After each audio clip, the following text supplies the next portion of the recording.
the time has come, the walrus said. Onto the second zone of the game. I won't be having to explain as many of the gameplay mechanics now that we're in, a brand new zone. I've already explained most of the new stuff with Sonic 2. From now on, it's just going through and enjoying the game. The level design is absolutely incredible. The different routes, not to mention just the incredible music that each zone has to bring. Once again, they knock it out of the park in that category. We have a speed booster, just kind of essentially a spring that they don't waste time jumping on. Some people don't like speed boosters because, again, it's just instant speed. There's not as much challenge there, but I think it's appropriate on something like a slope or when it's sending you onto a slope, because in that case, you're going to be going fast in a moment anyway. You might as well make it more exhilarating. So like there, for example, I was rolling in a ball through the little slide. I was already going to go through there pretty fast. Chemical Plant is actually a favorite zone of mine. I just love the unique environment, and I love the different obstacles they present. The many paths are great. And you may notice something. Something mind-blowing. Something incredible.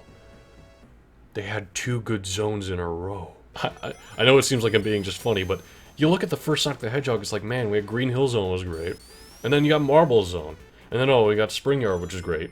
Then you got Labyrinth Zone.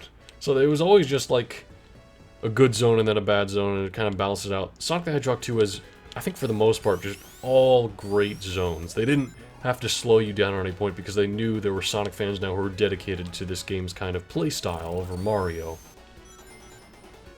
Ooh, I don't often make it up here. That's something that's always fun about the replayability of Sonic 2. When you're not going for 100%, is there are always more routes to find. This part is very notorious for how difficult it is because it's got water rising and a lot of platforming to do. But if you can just keep going, you'll outspeed the water and you'll make it out of there before any issue arises.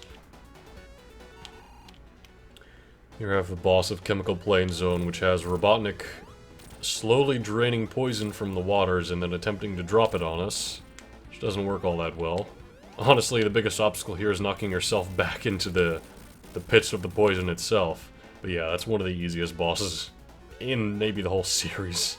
Still, Chemical Plant's a great zone, lots of nice slopes, and the most important thing, lots of different pathways that allow you to replay the zone and have a good time with it still. That is the nature of good Sonic level design, because a lot of the time you're speeding through everything. So if you can speed through things a different way, it makes it feel fun and refreshing.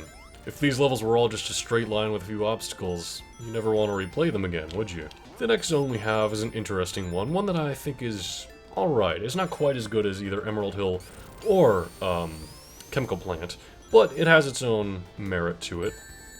Oh dear. The one main issue I have with this zone is that it is a water level, so there's lots of bits of you going through the water that are slow.